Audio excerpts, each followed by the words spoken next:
बिस्मिल्लाहिर्रहमानिर्रहीम। अस्सलाम वालेकुम स्टूडेंट्स।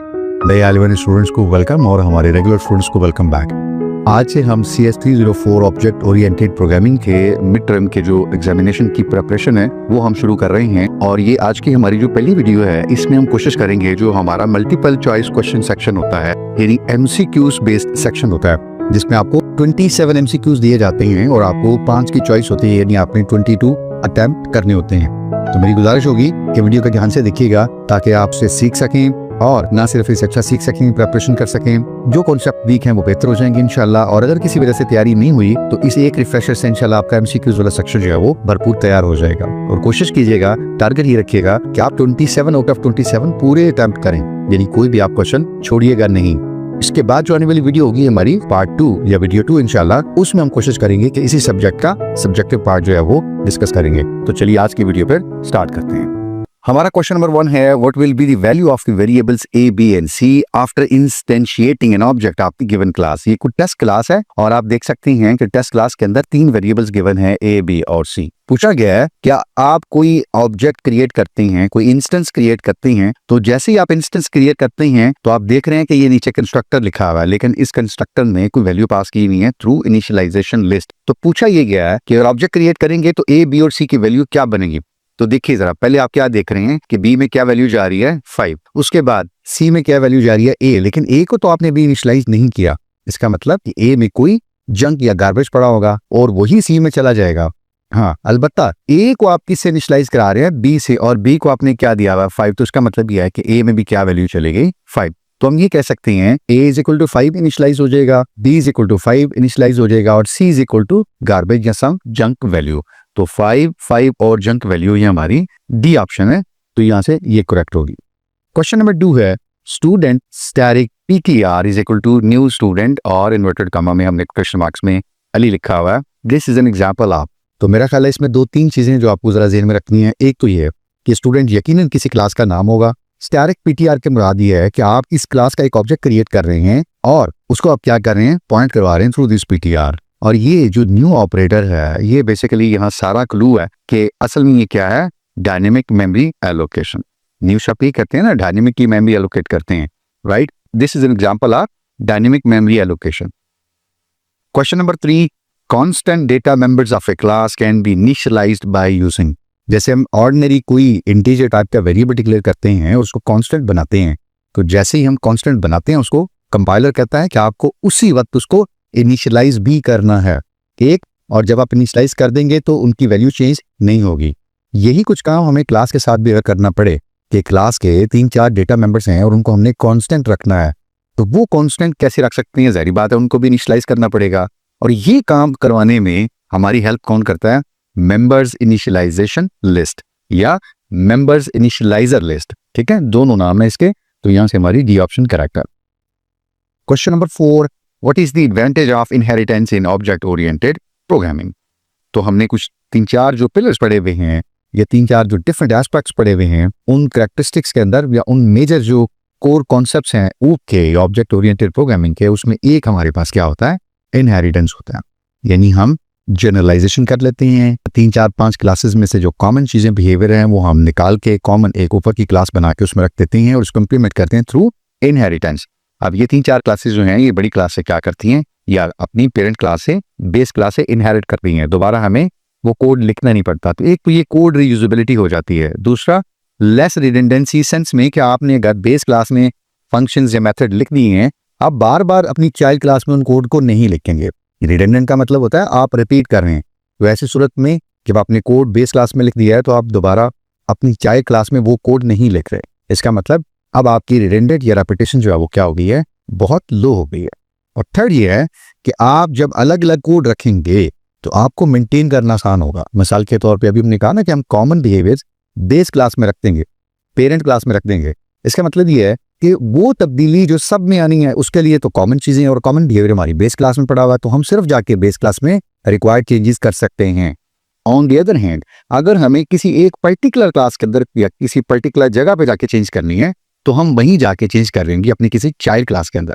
तो यूं आप देख रहे हैं कोड मेंटेन करना, एनहेंस करना, चेंज मैनेजमेंट कितनी बेहतर है, कितनी आसान है, कितनी ईज है उसमें डेवलपर को, ठीक है। तो हम कह सकते हैं कि code usability, less redundancy and increase maintainability, all are the advantages of inheritance. ठीक है, in this case D is our desired option, all of the given. Question number 5 है constructors have dash return type. तो by definition आपने CS201 में भी ये चीज पढ़ी होगी, दोबारा कॉन्सेप्ट रिपीट हुआ है, रीइंफोर्स कर लीजिए इसको कि कंस्ट्रक्टर्स और डिस्ट्रक्टर्स इन दोनों की कोई रिटर्न टाइप नहीं होती। ठीक है, ये कैरेक्टर, वर्ड, इंटीजर वगैरह जस्ट फॉर द मिसलीनिंग, आम फंक्शन की हो सकती है, बट कंस्ट्रक्टर और डिस्ट्रक्टर की कोई रिटर्न टाइप नहीं होती। जो क्लास का नाम है कंस्ट्रक्टर का भी वही नेम होगा, इम्प्लिसिट होगा अगर आपने नहीं लिखा, कंपाइलर लिख देगा, और अगर आप लिखना चाहें तो डिफॉल्ट लिख सकते हैं, एक्सप्लिसिट लिख सकते हैं, पैरामीटराइज लिख सकते हैं, जिस तरह का आप चाहें लिख सकते हैं। क्वेश्चन नंबर 6 है the static data members of a class is declared dash. तो जैसे आम हमारे वेरिएबल्स हैं, जो ऑर्डिनरी वेरिएबल्स हैं, जो डेटा मेंबर्स हैं क्लास के, वो तो क्लास के अंदर हम डिक्लेयर करते हैं। स्टैटिक डेटा मेंबर्स को भी हम क्लास के अंदर ही डिक्लेयर करते हैं।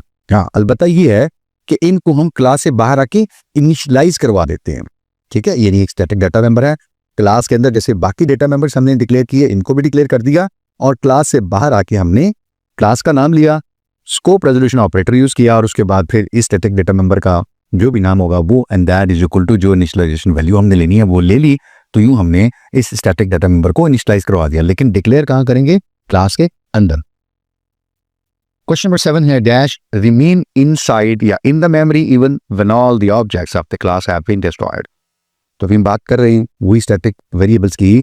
स्टैटिक वेरिएबल्स का स्कोप चूंकि फाइल लेवल का होता है, बड़ा होता है, जैसे ही वो क्रिएट होते हैं, जब तक प्रोग्राम पूरा चल रहा है वो एग्जिस्ट करते रहते हैं, जबकि बाकी जो वेरिएबल्स हैं ऑर्डिनरी, वो क्रिएट भी हो रहे होते हैं, डिस्ट्रॉय भी हो रहे होते हैं। को फंक्शन कॉल हुआ, क्रिएट हो गया, फंक्शन का स्कोप खत्म हो गया, वो डिस्ट्रॉय हो गया। स्टैटिक के साथ ऐसा नहीं है। स्टैटिक क्रिएट जब हुए, एग्जिस्टेंस में आए, उनको लाइफ मिली, throughout the program execution, जब तक प्रोग्राम की लाइफ है स्टैटिक वेरिएबल्स की लाइफ रहेगी।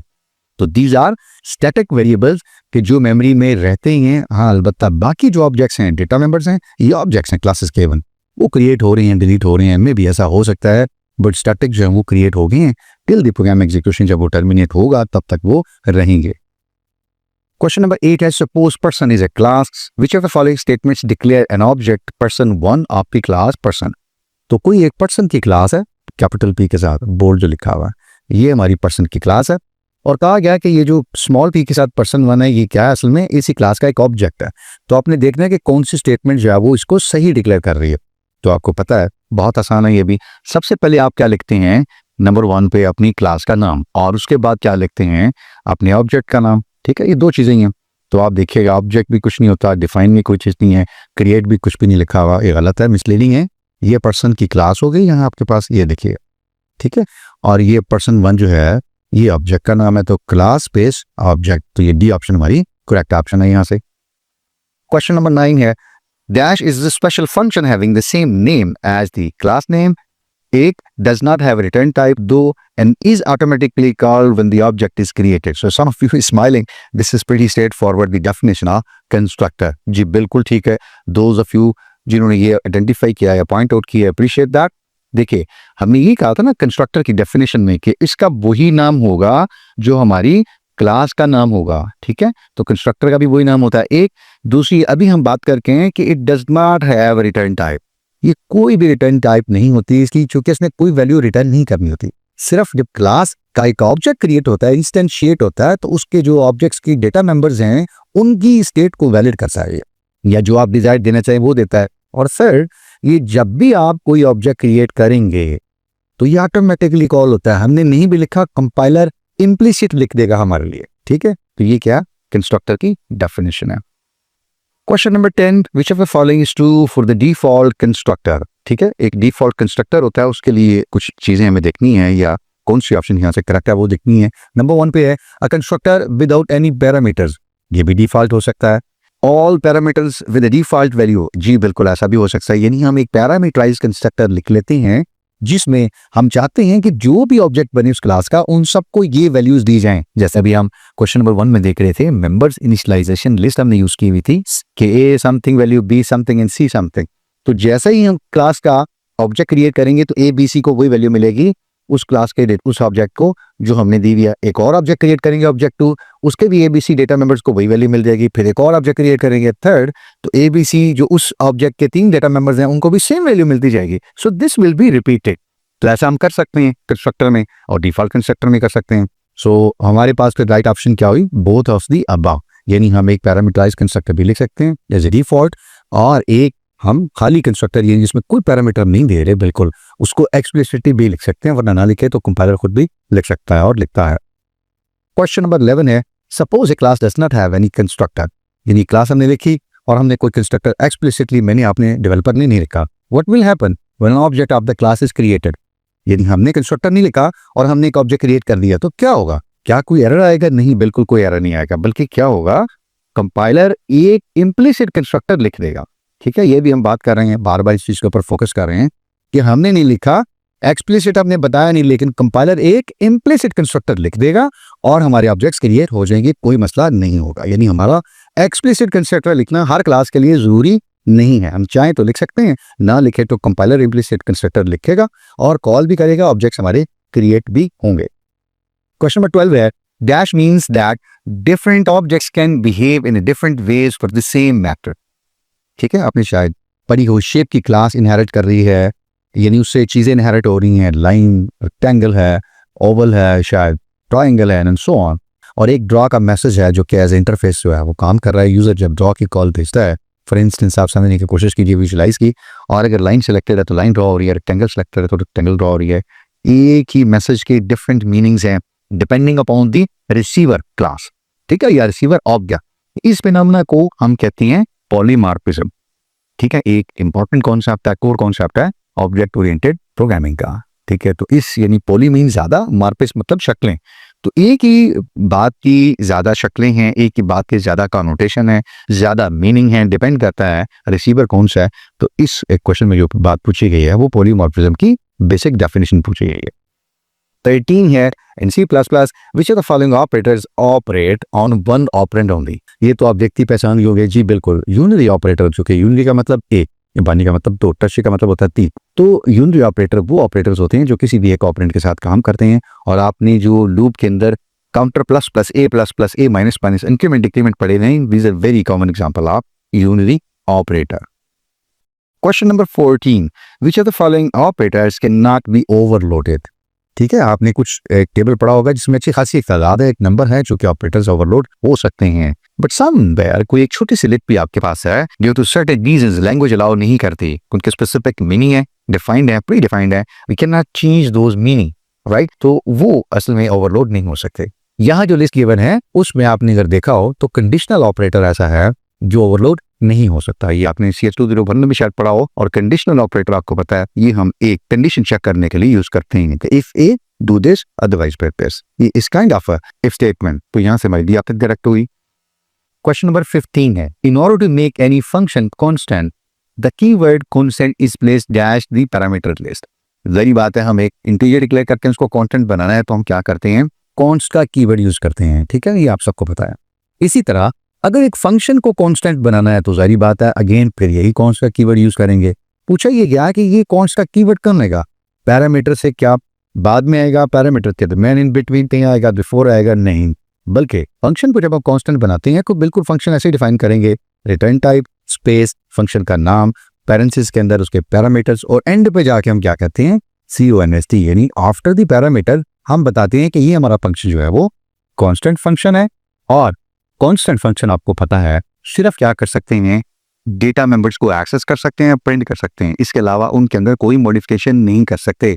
और अगर ऐसा करना चाहेंगे तो कंपाइलर एरर दे देगा कि आपका फंक्शन तो कांस्टेंट डिक्लेयर हुआ है और ये डेटा नंबर की वैल्यू मैनिपुलेट कर रहा है, जबकि ये अलाउड नहीं है, you have a compile time error. तो आप खुद देख लीजिए कि कहां आपको कांस्टेंट फंक्शन यूज करना है या कब किसी फंक्शन को कांस्टेंट बनाना है। आमतौर पर डिस्प्ले की हद तक आप इसको यूज कर सकते हैं, ये इसकी कॉमन यूज है कांस्टेंट फंक्शंस का।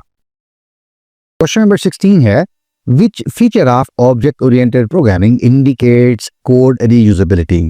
तो अभी हम ये किसी क्वेश्चन में बात भी करके आए हैं कि it is the inheritance, basically जो हमें इस चीज की इजाजत देती है, इस चीज को प्रोविजन करती है या ये फैसिलिटी हमें प्रोवाइड करती है कि हम एक दफा कोड लिख लेते हैं और एक क्लास से जब दूसरी क्लास को इनहेरिट करवाते हैं तो जो डीराइव्ड क्लास होती है, ये चाइल्ड क्लास होती है, वहां हमें वो कोड जो पेरेंट का दोबारा लिखने की जरूरत नहीं है। तो हम पेरेंट का लिखा हुआ कोड जब अपनी डिराइव्ड क्लास में सिंपली यूज करेंगे, कॉल करेंगे, तो यूं हमने क्या किया, पेरेंट का लिखा हुआ कोड जो है उसको दोबारा यूज कर लिया या उस कोड को हमने रीयूजेबल बना दिया. So it's all because of inheritance. तो D is the desired option या correct option.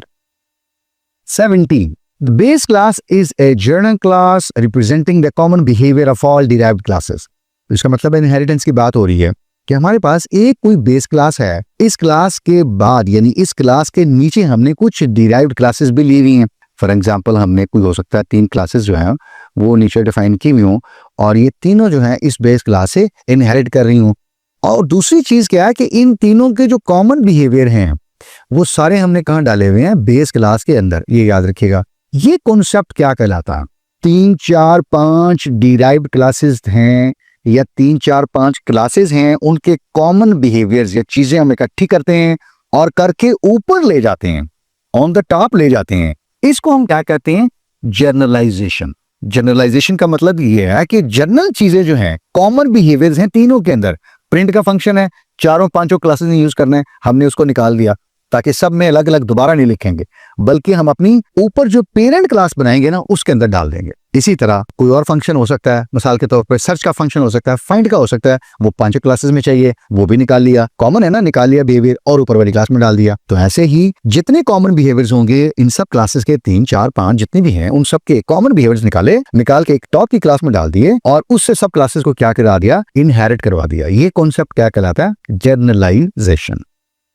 18. The circle, a rectangle and the line classes have is a. ठीक है, ये आपने पढ़ा होगा, is a और इस तरह की 3-4 चीजें और भी पढ़ी होंगी. ये इस तरह का रिलेशनशिप है शेप क्लास के साथ. आप कह सकते हैं कि line is a shape, right? Rectangle is a shape and circle is a shape. So this concept is known as, यानी जो is a का रिलेशनशिप है उसको भी आप क्या कहते हैं, जनरलाइजेशन, राइट? इसकी सबसे कॉमन एग्जाम्पल क्या है, draw line, draw rectangle and draw circle. इसी तरह फॉर इंस्टेंस आप कह लीजिए कलर, यदि कलर से बता दिया है कि आप इसमें रंग भरें, इसको कलर करें. So you can colour circle, you can colour rectangle and you can colour line. तो इसी तरह से you can move circle, you can move rectangle and you can move line. So draw, colour and move, these can be the common behaviours जो कि हम क्या करते हैं, शेप क्लास में डाल देते हैं और उस क्लास से इनहेरिट करवा देते हैं. तो कलर, मूव एंड ड्रॉ, ये जो कॉमन बिहेवियर्स हमने डाले हैं शेप क्लास के अंदर, तो इस कॉन्सेप्ट को हम क्या कह रहे हैं, जनरलाइजेशन. अभी हमने इसकी डेफिनेशन देखी है और ये क्वेश्चन जो थोड़ा सा एप्लीकेशन साइड का है तो इसको आप मेरा ख्याल आसानी से आंसर कर पाए होंगे. We have a 19 that says कि the entities in the object oriented models are shown by using dash. अच्छा, जब हम ऑब्जेक्ट ओरिएंटेड मॉडल बनाते हैं तो किसी एक शेप के जरिए हम एंटिटीज को रिप्रेजेंट करते हैं. मेरा ख्याल सब नहीं कह रही है, रेक्टेंगल बिल्कुल ठीक है कि जब हम मॉडल क्रिएट करते हैं कि ये हमारा फलां ऑब्जेक्ट है या कौन सी एंटिटी है, ये कौन सी है और ये किस इनहेरिट कर रहे हैं, किस तरह का रिलेशनशिप है वगैरह वगैरह, तो ये जब हम ड्रॉ करते हैं तो रेक्टेंगल्स को हम यूज करते हैं अपनी एंटिटीज के लिए. ठीक है, that can be a student, that can be a person, employ और अ शेप, जैसे अभी हम बात कर रहे थे, rectangle, circle and line. Question number 20 है, कंपोजिशन इज डैश रिलेशनशिप. कि कंपोजिशन जो है वो किस तरह का रिलेशनशिप है. हमने पढ़े ना रिलेशनशिप कुछ बुनियादी 3-4 तरह के होते हैं, तो उसमें composition is one of them. आसान अगर आप समझें तो a person is composed of various organs. तो मेरे ख्याल में यही प्रिंसिपल अगर आप इसको सामने रखें तो ये क्या है, has a relationship. A person has a arm, a person has a foot, a person has a leg, etc., etc. The composition is actually a has relationship. It's kind of has relationship. 21 है, public inheritance represents dash. तो इसी तरह public inheritance की अगर हम बात करें तो public inheritance जो है ये क्या है, is a relationship. Public inheritance जो है वो क्या होती है, is a relationship. मिसाल के तौर पे सबसे आसान मिसाल आपको देता हूँ. आप ये कह सकते हैं कि a dog is an animal. ये क्या है, public inheritance. 22 है, which of the following defines the destructor of the student class. अब हमें डिस्ट्रक्टर क्यों दिया हुआ है, स्टूडेंट क्लास का. ये कोई स्टूडेंट क्लास है, ठीक है, इस क्लास का डिस्ट्रक्टर देखना है कि कौन सा ठीक लिखा हुआ है. हमें पता है बाय डेफिनेशन, अभी हम ऑप्शंस में नहीं जाते, हमें पता है स्टूडेंट क्लास है तो उसका मतलब यह है कि नीचे स्टूडेंट सबसे पहले शुरू हो रहा होगा और डिस्ट्रक्टर के लिए हम क्या करते हैं, सबसे पहले कहते हैं टिल्डे साइन होता है. तो यहां से सिर्फ हम वो ऑप्शंस देखने की कोशिश करते हैं पहले कि जो शुरू हो रही है टिल्डे साइन से और उसके बाद क्या आ रहा है, स्टूडेंट लिखा हुआ आ रहा है. और वो अगर आप देखें तो सिर्फ बी ऑप्शन है. ए में लिखा हुआ डिस्ट्रॉय, ऐसा कुछ नहीं होता. डिस्ट्रक्टर ऐसा कुछ भी लफ्ज नहीं है और डिस्ट्रक्टर ये भी कोई लफ्ज नहीं है. वैसे भी देखा जाए एलिमिनेट करके भी हम देख सकते हैं. और डेफिनेशन अगर हमें याद हो तो टिल्डे एंड जो नाम है क्लास का वो दैट इज अ स्टूडेंट, तो ये क्या होगा, द इंस्ट्रक्टर।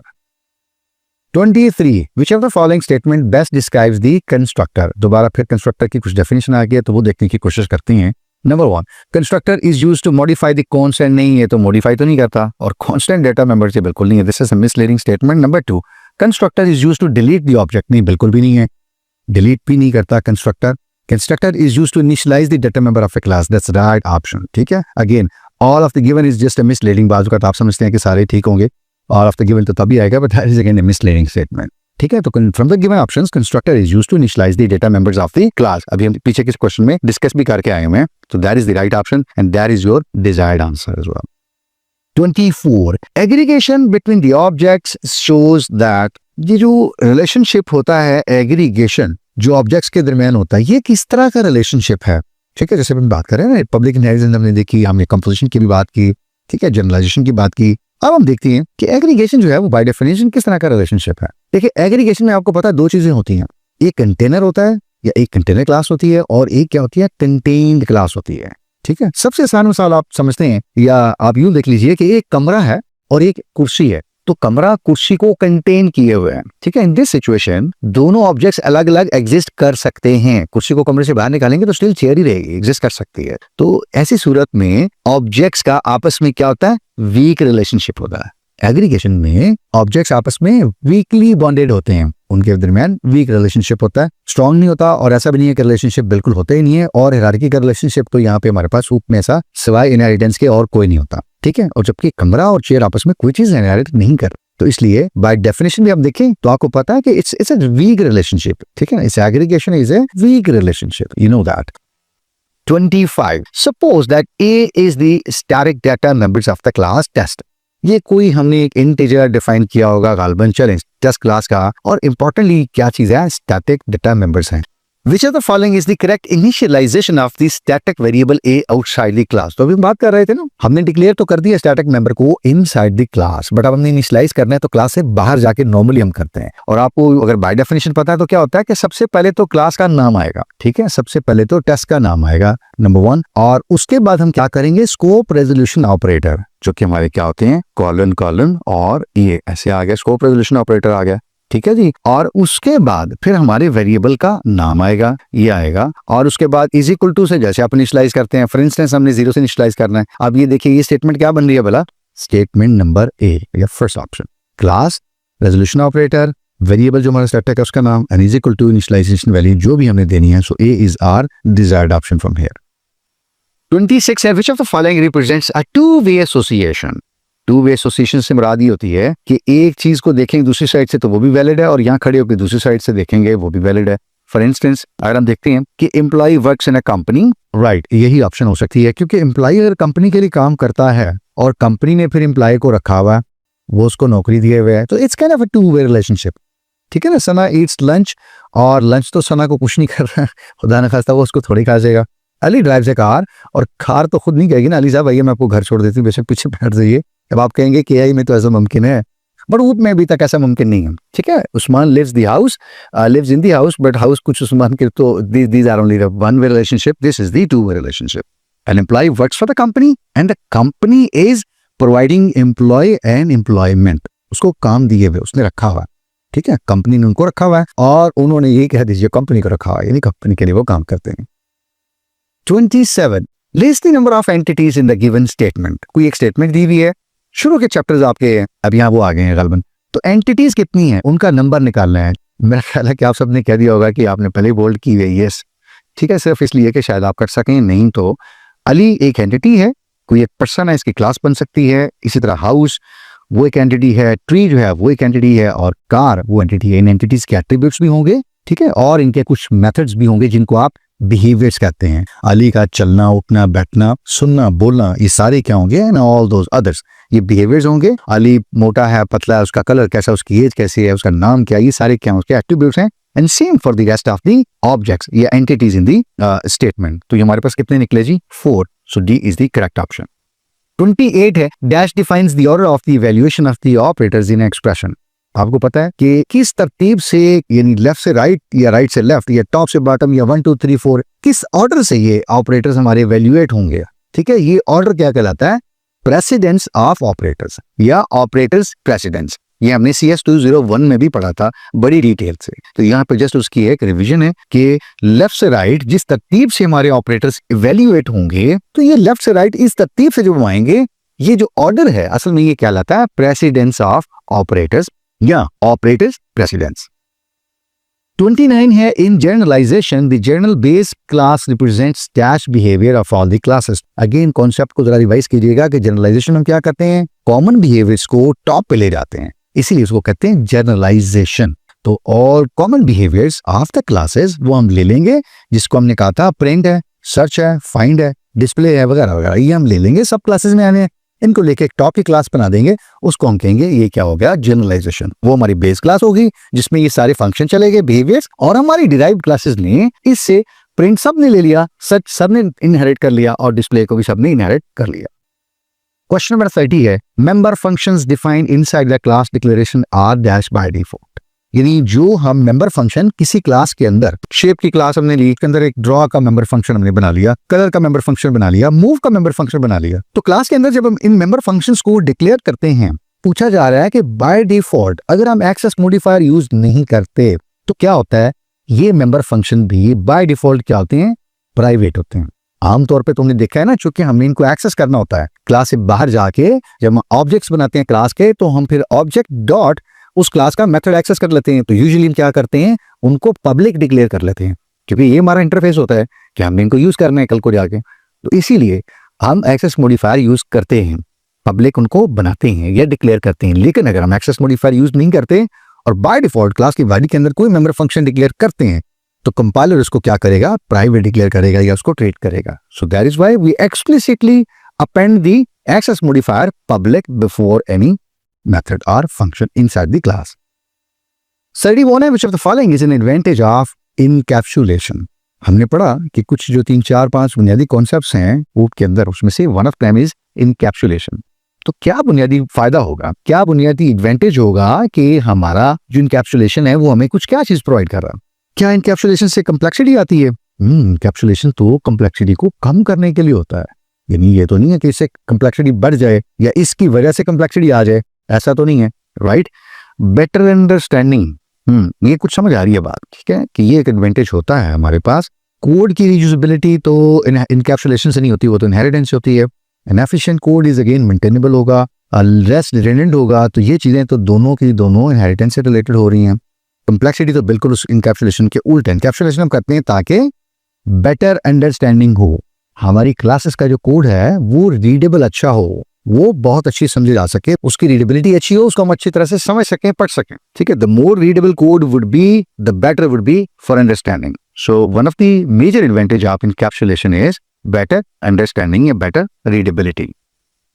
32 है, which of the following statement is true regarding polymorphism. तो भी हमने कुछ बात की थी कि ज्यादा, पॉली मतलब ज्यादा शक्लें, ठीक है, मॉर्फिज कहते हैं शक्ल को। तो ज्यादा शक्लें या इस तरह का जो कॉन्सेप्ट है कि एक कॉल गई है और डिपेंडिंग अपॉन के रिसीवर कौन है, डिफरेंट बिहेवियर्स हुए हैं, तो एक ही कॉल के डिफरेंट कॉनोटेशंस या मतलब हैं, मीनिंग्स हैं लैंग्वेज के अंदर, इसको हमने कहा कि क्या है? पॉलीमॉर्फिज्म है। कुछ देखते हैं ये कौन सी स्टेटमेंट है जो इसकी ट्रू कहलाती है। तो फर्स्ट है जी, feature of object oriented programming. तो ये फीचर तो है, ये बात तो ठीक है। It's a powerful tool to develop the flexible systems. ये बात भी बिल्कुल ठीक है। देखिए फ्लेक्सिबिलिटी है ना, कि बाहर तो आप यूजर क्या दे रहा है? ड्रॉ, और उसको लाइन अगर सिलेक्ट है तो लाइन ड्रॉ हो रही है, रेक्टेंगल सिलेक्ट है तो रेक्टेंगल ड्रॉ हो रही है। तो ये क्या चीज है? फ्लेक्सिबिलिटी है। It's a flexibility, right? फिर it's a powerful tool to develop the reusable system. ये भी बिल्कुल बात ठीक है कि ड्रॉ एक दफा आपने लिखा और सबके लिए अलग अलग ड्रॉ हो रहा है, colour, move and so on. तो ये क्या हो रहा है? रीयूजेबिलिटी तो हो रही है, शेप क्लास आपने बना लिया है और सबसे इनहेरिट कर रहे हैं कोड। तो ये सारी चीजें दुरुस्त हुई। तो इसका मतलब ये है कि पॉलीमॉर्फिज्म जो है,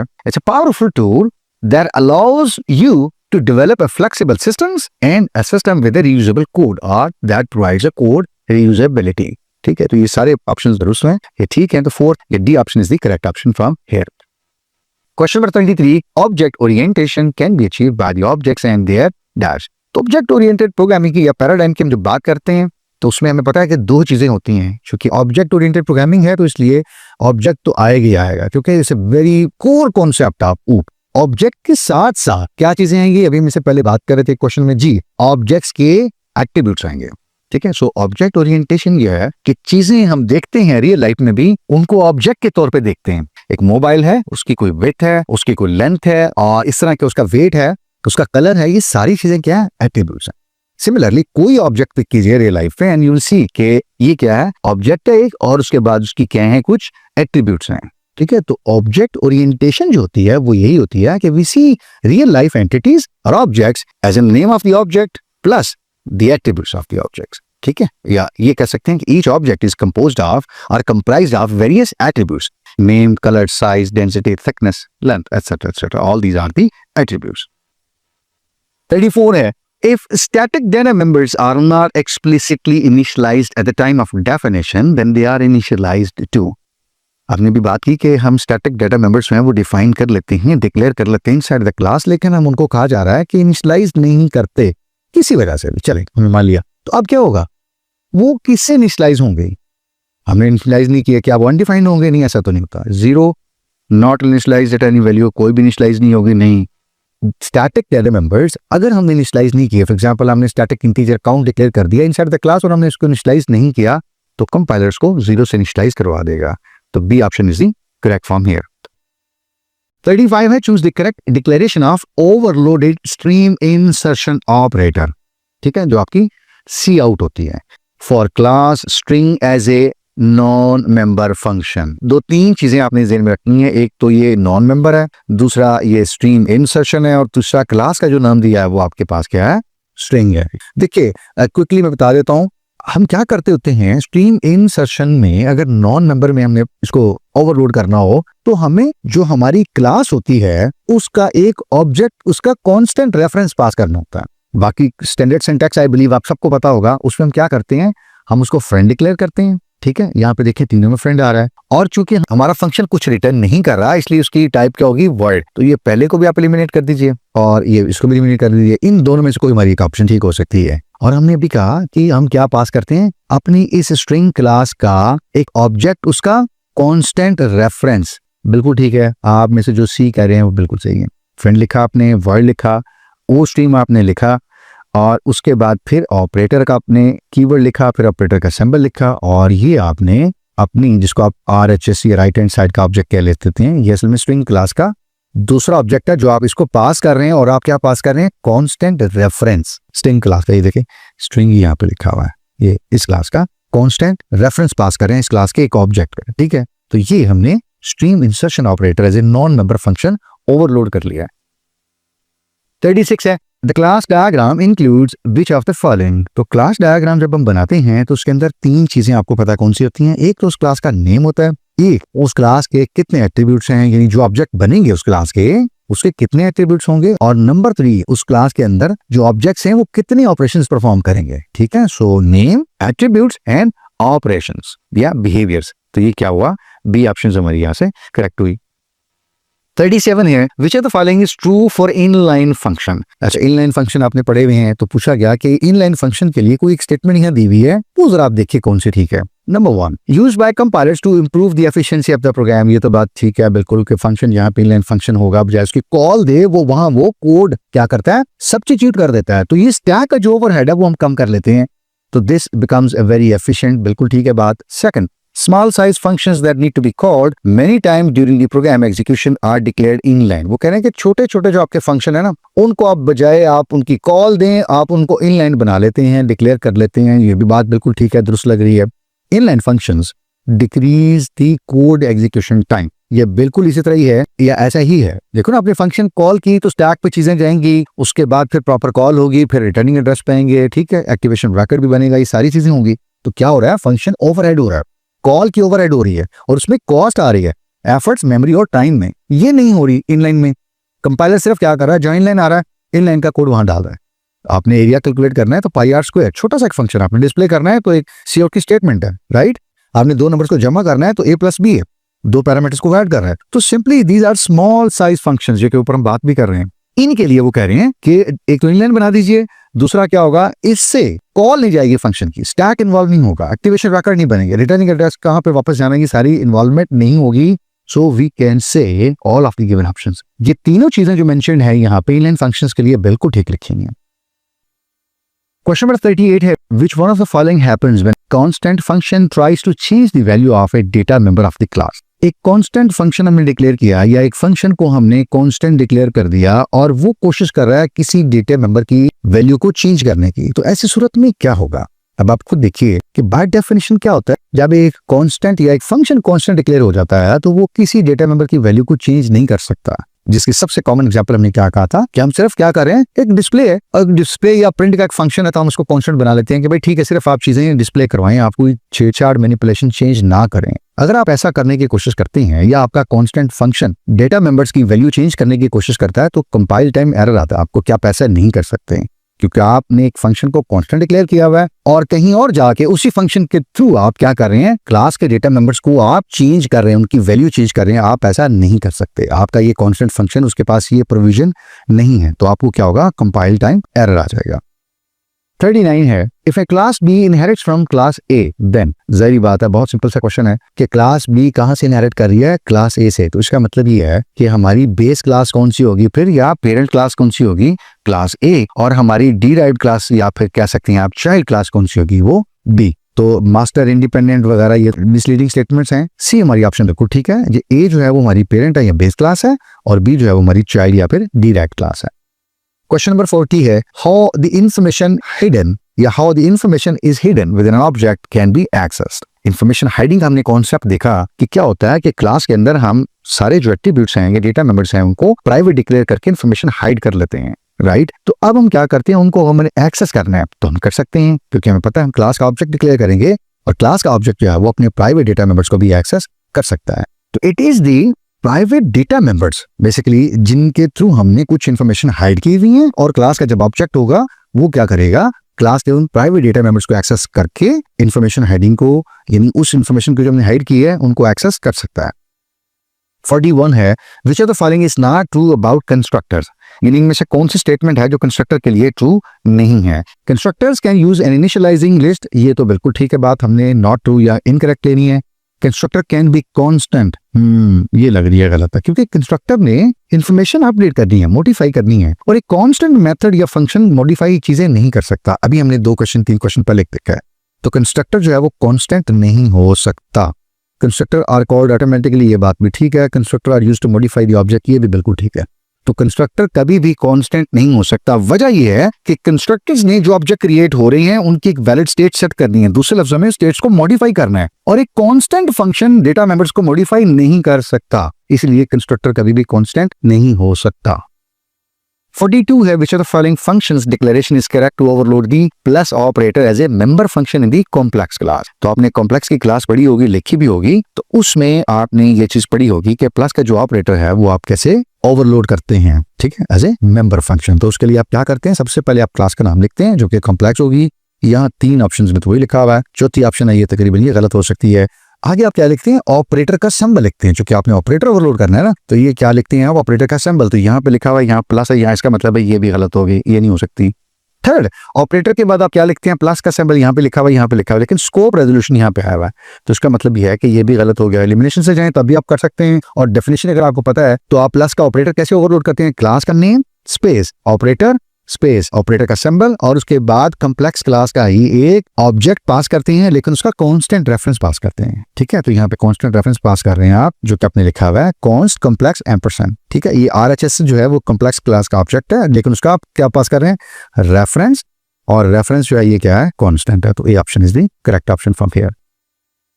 43 है inheritance is a relationship between. तो इनहेरिटेंस जो है वो किस तरह का रिलेशनशिप है, फंक्शंस के दरमियान है, इंटरफेसेस या मैसेजेस नहीं। बड़ा सिंपल है, इनहेरिटेंस जो है वो क्लासेस के दरमियान का रिलेशनशिप होता है। इसमें एक क्लास होती है जिससे बाकी क्लासेस इनहेरिट करती हैं, तो जिस क्लास इनहेरिट की जा रहा है उसको हम कहते हैं बेस क्लास या पेरेंट क्लास, और जो क्लासेस इनहेरिट करती हैं चीजें, बिहेवियर्स वहां से बेस क्लास है, उनको हम चाइल्ड या डिराइव्ड क्लासेस कहते हैं।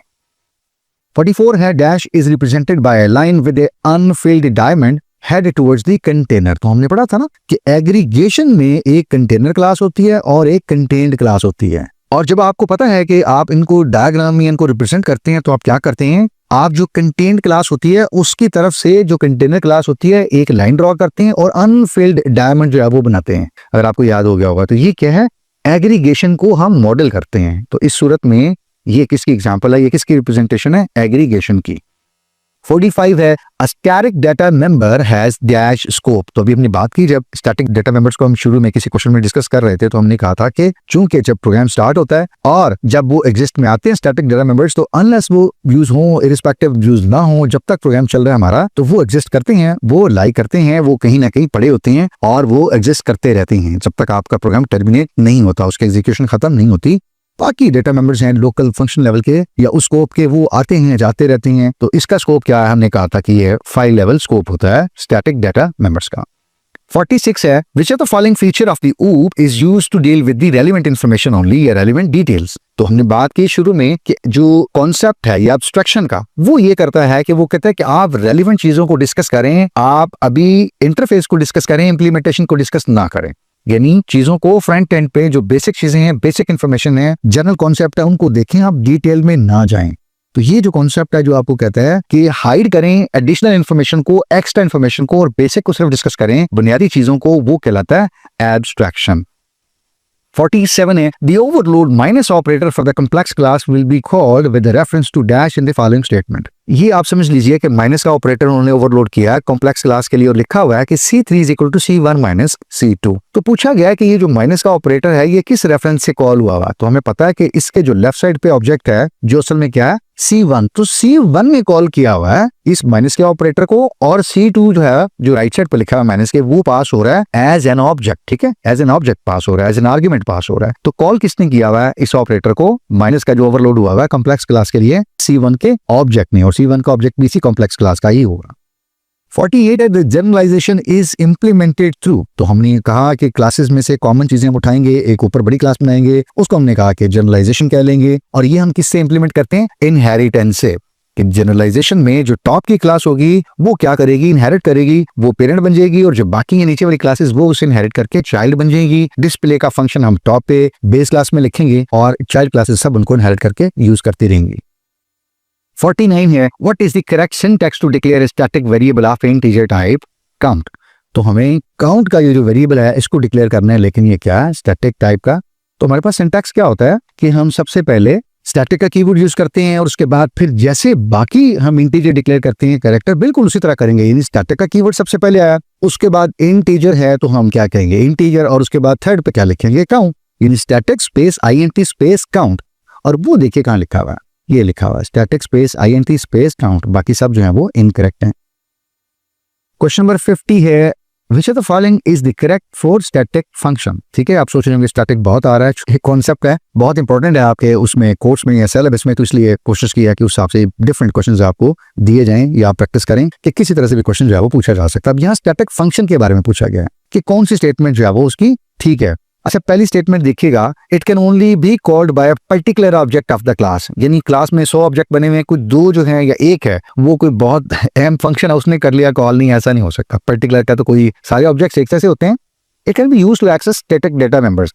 ये बात ठीक है कि स्टैटिक फंक्शन हम लिखते इसलिए हैं क्योंकि हमारे पास क्लास के अंदर स्टैटिक डाटा मेंबर्स डिक्लेयर होते हैं और आम हमारे फंक्शन स्टैटिक डाटा मेंबर्स को एक्सेस नहीं कर सकते। तो स्टैटिक डाटा मेंबर्स को एक्सेस करने के लिए हमें स्टैटिक फंक्शन ही चाहिए होते हैं, इसीलिए हम उनको डिक्लेयर कर लेते हैं फंक्शंस को static. It can access non static data members नहीं, रेगुलर फंक्शन स्टैटिक डाटा को एक्सेस नहीं कर सकते, और स्टैटिक फंक्शंस रेगुलर या आम जो हमारे नॉर्मल डाटा मेंबर्स हैं उनको एक्सेस नहीं कर सकते। वाइस वर्सा है ना ये, तो ये भी ठीक नहीं है। और एक्सेस मैकेनिज्म इज डिफरेंट, नहीं ऐसा भी नहीं है। तो हम ये कह सकते हैं कि हमारे स्टैटिक फंक्शंस जो क्लास के होते हैं उसी क्लास के स्टैटिक डाटा मेंबर्स को एक्सेस करने के लिए यूज किए जाते हैं या लिखे जाते हैं। ठीक है, चले 50 क्वेश्चन जो है वो यहाँ पे कंप्लीट होते हैं। आप ये सोच रहे होंगे कि स्क्रीन आएगी गुड बाय की थैंक यू की, नहीं, we have a few more questions to go, so bear with me। 51 है in the expression b is equal to c over d the arity of the division operator is। तो ये आपको पता है कि एरिटी क्या होती है कि एक ऑपरेटर यानी डिवीजन का जो ऑपरेटर है ये कितने ऑपरेंड्स को ट्रीट कर सकता है। तो कितने ऑपरेंड्स को ट्रीट कर रहा है भला, c over d, यानी 2 ऑपरेंड्स है ना। तो जैसे अरिथमेटिक एक्सप्रेशन होते हैं ना a plus b, तो प्लस का जो ऑपरेटर है उसकी एरिटी क्या होगी, a और b 2 ऑपरेंड्स को ऐड कर रहा है, 2 ऑपरेंड्स को डील कर रहा है, तो उसकी एरिटी भी क्या होगी 2. तो in this case, B option is the correct one. 52 है, in dash a pointer or a reference to an object is created inside the class. तो हमने एग्रीगेशन में बात की थी कि रूम है और एक चेयर है, तो ये कैसा रिलेशनशिप है एग्रीगेशन का, ठीक है जी। तो एग्रीगेशन में ये होता है कि एक जो कंटेनर क्लास होती है उसका एक पॉइंटर कंटेन्ड ऑब्जेक्ट की तरफ बना देते हैं, यानी आप एक रेफरेंस क्रिएट कर देते हैं। तो ये बात यहाँ पे की जा रही है, pointer reference to an object is created inside the class, के क्लास के अंदर, रूम की क्लास के अंदर चेयर की क्लास की तरफ एक पॉइंटर या रेफरेंस हम क्रिएट कर देंगे। तो ये कॉन्सेप्ट कहाँ आएगा, किस जगह आता है, एग्रीगेशन के अंदर। 53 है, which of the following concepts is close to the encapsulation. Encapsulation जो है ये क्या कहती है, ये कहती है कि हम इंफॉर्मेशन हाइड करते हैं। सो व्हेन वी से इंफॉर्मेशन हाइडिंग, तो ऊप के अंदर हम कह रहे होते हैं असल में क्या है, इनकैप्सुलेशन। और हम इनकैप्सुलेशन के जब लफ्ज सुन रहे हो तो इससे मुराद हमारी क्या होगी कि हम इंफॉर्मेशन हाइड कर रहे हैं। और हमने पहले बात की कि इंफॉर्मेशन हम कैसे हाइड करते हैं, क्लास के अंदर हम अपने डेटा मेंबर्स को प्राइवेट डिक्लेयर कर लेते हैं, तो यूं इंफॉर्मेशन हाइड हो जाती है, सिर्फ हमारे क्लास के ऑब्जेक्ट्स उनको एक्सेस कर सकते हैं। 54 है, in dash there is a relationship of part and whole, यानी कोई एक पार्ट एंड होल का भी रिलेशनशिप होता है। तो ये किस तरह का रिलेशनशिप है, कंपोजिशन होती है, जैसे हमने कहा ना कि somebody is composed of multiple organs, a person is composed of 2 hands, 2 legs and so on, right? So the composition is also known as a kind of part and whole relationship, ठीक है। और ये बहुत strong relationship होता है इसमें, यानी hand या खुदा न खास्ता एक जो बाजू होता है वो अलग से एग्जिस्ट नहीं कर सकता, ठीक है ना। There has to be with the part of whole, यानी बॉडी का इसको हिस्सा होना चाहिए, तब वो एग्जिस्ट करेगा, खुदा न खास्ता उसके बगैर वो एग्जिस्ट नहीं कर सकता। सो that is the composition relationship. 55, suppose we have a class student, which of the following statement is correct declaring the pointer to the object of the student class। तो हमें यहाँ कहा गया कि स्टूडेंट क्लास एक क्लास है या एक स्टूडेंट की क्लास है, तो दी गई स्टेटमेंट्स में से देखिए कि कौन सी करेक्ट है जो कि इस क्लास के ऑब्जेक्ट की तरफ एक पॉइंटर डिक्लेयर कर रही है, ठीक है। तो उसके लिए हमें क्या करना पड़ेगा, सबसे पहले देखिए पॉइंटर डिक्लेयर करना है ना हमने इस क्लास की तरफ, तो हम क्या लिखेंगे कि उस क्लास का नाम, उसके बाद स्टैटिक और उसके बाद कोई भी उसका ऑब्जेक्ट बना देंगे। तो ये क्या हो जाएगा, उस क्लास की तरफ एक ऑब्जेक्ट की तरफ एक पॉइंटर डिक्लेयर हो जाएगा। और वो अगर आप देखें तो आपकी पहली स्टेटमेंट बिल्कुल ठीक लिखी हुई है, यानी क्लास नेम, स्टैटिक और उसके बाद object name. So the first option is correct. Object के बाद तो कुछ स्टैटिक नहीं होता, ये ऑप्शन इसलिए गलत है, और क्लास से पहले भी हम स्टैटिक नहीं डालते और ये तो रेफरेंस ऑपरेटर होता है, ठीक है। So the first option is the correct option. 56 है, compiler generated default constructor is called dash and user written default constructor is dash. तो हमने कंस्ट्रक्टर की डेफिनेशन में जो पीछे क्वेश्चन से हमने बात की थी कि जब हम लिखेंगे खुद और वो हमारा डिफॉल्ट ही होगा, लेकिन वो डिफॉल्ट कौन सा होगा, एक्सप्लिसिट होगा, वो मैंने आपने खुद लिखा होगा, यूजर डिफाइंड होगा। और कंपाइलर अगर खुद लिखेगा हमने नहीं दिया हुआ, तो वो क्या होगा, इम्प्लिसिट होगा। सो यहाँ पे आएगा कंपाइलर के लिए इम्प्लिसिट, और वो हमारी कौन सी ऑप्शन है, सी। और यूजर क्या लिखेगा, एक्सप्लिसिट लिखेगा। So the compilers default constructor is implicit और user default even written or coded is called the explicit constructor. 57, which of the following ensures that the data and behaviors are tightly coupled within an object। यदि कौन सी चीज है, कौन सा concept है जो कहता है कि डेटा को और ऑब्जेक्ट के बिहेवियर को, इन दोनों को आपस में क्या रहना चाहिए, टाइटली कपल्ड रहना चाहिए, दोनों में एक अच्छी कपलिंग होनी चाहिए। तो हमारा कॉन्सेप्ट है इनकैप्सुलेशन का, ये इस चीज को इंश्योर करता है कि आपके ऑब्जेक्ट के अंदर डेटा और बिहेवियर दोनों टाइटली कपल्ड होनी चाहिए, डेटा मेंबर्स और फंक्शन जो है वो बिल्कुल कपल्ड होने चाहिए अच्छी तरह से। 58 है, which of the following is not a pillar of object oriented programming. तो ऊप के अंदर जो पिलर्स हैं उनमें आपको पता है क्या होता है, एब्स्ट्रक्शन होती है, उसमें पॉलीमॉर्फिज्म होती है और इनकैप्सुलेशंस होती हैं, लेकिन ये नॉर्मलाइजेशन ये कोई चीज नहीं होती है। This is something that you might have studied in databases और इन अदर फील्ड्स, ठीक है। तो यहाँ पे इसका कोई काम नहीं है। So this is something stand out from here in this question. 59, which of the following is not a true about a destructor. Destructor के बारे में कोई स्टेटमेंट गलत है, उसको हमें आइडेंटिफाई करना है। अच्छा जी, यूज टू परफॉर्म हाउसकीपिंग, ये तो स्टेटमेंट ठीक है। जब हम एक ऑब्जेक्ट अगर आपने बनाया है, मेमोरी एलोकेट की है, तो जब डिस्ट्रक्टर कॉल होगा तो जरी बात है वो मेमोरी खाली होगी, हाउसकीपिंग चलनी है, तो ये तो ठीक है बात। Free memory allocated new operator, ये भी बात ठीक है, जबकि हमें गलत पिक करनी है। Use to free memory allocated through dynamic allocation, ये भी बात ठीक है। Use to free memory allocated through static allocation, ये बात गलत। अगर हमने मैलक कैलक एरिया अलग वगैरह से मेमोरी स्टैटिकली एलोकेट करवाई ली है, तो ये प्रोग्रामर्स की रिस्पॉन्सिबिलिटी है कि उस मेमोरी को फ्री करे। जो हमने ऑब्जेक्ट्स क्रिएट किए हैं, जब उन ऑब्जेक्ट्स का डिस्ट्रक्टर कॉल होगा या जब हमारा प्रोग्राम टर्मिनेट होगा तो ऑटोमेटिकली डिस्ट्रक्टर कॉल होगा और वो ऑब्जेक्ट्स क्या हो जाएंगे, डिस्ट्रॉय, और उनकी जो मेमोरी है वो क्या हो जाएगी, रिलीज हो जाएगी, हाउस कीपिंग हो जाएगी और वो डी एलोकेट हो जाएगी, वापस हीप का हिस्सा बन जाएगी और ऑपरेटिंग सिस्टम किसी और को एलोकेट करवा सकता है। लेकिन जो स्टैटिक मेमोरी हमने खुद एज ए प्रोग्रामर एक्सप्लिसिटली हमने एलोकेट करवाई है ड्यूरिंग आवर एग्जीक्यूशन या प्रोग्राम एग्जीक्यूशन, वो प्रोग्राम खत्म होते वक्त हमारी खुद जिम्मेदारी है कि before close our main program हम उसको एक्सप्लिसिटली रिलीज करें। ठीक है, सो ये डिस्ट्रक्टर की जिम्मेदारी नहीं है। सो ये हमारी करेक्ट ऑप्शन है यहाँ से। और फाइनली जो लोग थक गए हैं उनके लिए the good news, question number 60 है। We just wrapping it up for the last question. The function defined inside the class are usually taken dash by the compiler. जो हम क्लास के अंदर डिफॉल्ट फंक्शन डिक्लेयर करते हैं वो आम तौर पे हमने कहा प्राइवेट होते हैं, लेकिन इसके अलावा भी अगर आपने इनलाइन की डेफिनेशन पढ़ी होगी तो वो इनलाइन ही होते हैं। क्लास के अंदर अगर आप फंक्शन डिफाइन करते हैं तो वो पब्लिक तो नहीं होते, बाय डिफॉल्ट क्या होते हैं, प्राइवेट होते हैं। स्टैटिक भी नहीं हो सकते और कांस्टेंट भी नहीं होते, क्योंकि हमें ये दोनों चीजें खुद लिखनी पड़ती हैं। इनलाइन होते हैं, बाय डिफॉल्ट ये लैंग्वेज का बिहेवियर है। So a function defined inside the class, compiler उसको क्या डिफाइन करता है, इनलाइन, यानी जब भी वो फंक्शन कॉल होगा उसकी जगह उसका कोड सब्स्टिट्यूट होगा। ठीक है, तो ये हमारे 60 क्वेश्चन जो है वो कंप्लीट हुए हैं। उम्मीद करता हूँ इंशाल्लाह कि इससे कुछ बेसिक आइडिया आपको मिल गया होगा कि ऑब्जेक्ट ओरिएंटेड प्रोग्रामिंग जो है वो बेसिकली किन चीजों के मुश्तमिल है, उसके बेसिक कॉन्सेप्ट्स या बिल्डिंग ब्लॉक्स के हैं। और अगर किसी वजह से तैयारी नहीं थी आपकी तो कुछ ना कुछ थोड़ा बहुत आप कह सकते हैं कि एक हल्का सा रिफ्रेशर जरूर मिला होगा। This is not sufficient enough कि आप कहें कि इससे बहुत अच्छा रिजल्ट आ जाएगा, लेकिन कम से कम कुछ चीजें बेहतर जरूर हुई होंगी और कुछ कॉन्सेप्ट वीक थे तो वो भी रिफ्रेश हुए होंगे। ठीक है, मेरी गुजारिश ही होगी कि जो चीजें आप आइडेंटिफाई कर सकें उनको जरा एक दफा और देखिए, ताकि सब्जेक्टिव जब आप डिस्कस करें तो चीजें थोड़ी सी बेहतर हो और आपकी फाउंडेशनल जो है ना वो इनसाइट हो, ताकि आप सब्जेक्टिव को अच्छी तरह क्लियर कर सकें। आखिर में आप लोगों का बहुत शुक्रिया, thank you for your time and attention. उम्मीद करता हूँ इससे कुछ ना कुछ आपको हेल्प मिली होगी इंशाल्लाह। कोई कॉन्सेप्ट जो हमने खुद की जरा गो थ्रू किया, कोई आपका सवाल हो, कोई कंफ्यूजन हो, कोई क्वेश्चन हो, आप फीडबैक शेयर करना चाहें, वीडियो के ऊपर कोई कमेंट सजेशन हो, आपकी कोई चीज भी शेयर करना चाहें तो बिला झिझक आप वीडियो के कमेंट सेक्शन में मेंशन कर सकते हैं। इसके अलावा कोई चीज जो इम्प्रूव की जा सकती है, अपनी सजेशन से, अपनी राय से जरूर आगाह किया करें। हमारी कोशिश होती है हम अपने कंटेंट को और अच्छा, बेहतर, एंगेजिंग और इंटरेस्टिंग और प्रोडक्टिव बनाने की कोशिश करेंगे, ताकि आपकी कामयाबी को इंश्योर किया जा सके। आपके रिजल्ट्स बेहतर से बेहतर आने चाहिए, क्योंकि आपकी कामयाबी पे फोकस होता है हमारा और उसी को हम देख रहे होते हैं। और जाते जाते आप एक ये काम कर सकते हैं कि अगर आपके वो फेलो मेट्स वगैरह जो इसी सब्जेक्ट का एग्जाम प्रिपेयर कर रहे हैं तो आप चाहें और आप महसूस हो तो ये कंटेंट या इसकी एक्सप्लेनेशन या क्वेश्चन या डिलीवरी कोई चीज भी उनको हेल्प कर सकती है उनकी एग्जाम प्रिपरेशन में, तो हमारी गुजारिश होगी कि उनके साथ भी इस कंटेंट को, लिंक को जरूर शेयर करें। और अब हम मिलते हैं इंशाल्लाह अपने सब्जेक्टिव पार्ट में, लेकिन जाते जाते फिर वही गुजारिश कि बेसिक जो कॉन्सेप्ट्स हैं, प्रोग्रामिंग कॉन्सेप्ट्स हैं, फंक्शन ओवरलोडिंग है या बाकी ओवरलोडिंग है, इनहेरिटेंस है, कुछ और चीजें हैं, वो आप जरूर देख लीजिएगा। उसके बाद हम कोशिश करेंगे कुछ सब्जेक्टिव पार्ट में भी कुछ enough number of question discuss कर ले, ताकि एटलीस्ट आपकी अच्छी तैयारी हो और आप इस एग्जाम को भरपूर तरीके से अटेम्प्ट कर सकें, अपना अच्छा स्कोर अर्न कर सकें और एक अच्छा CGPA अर्न कर सकें।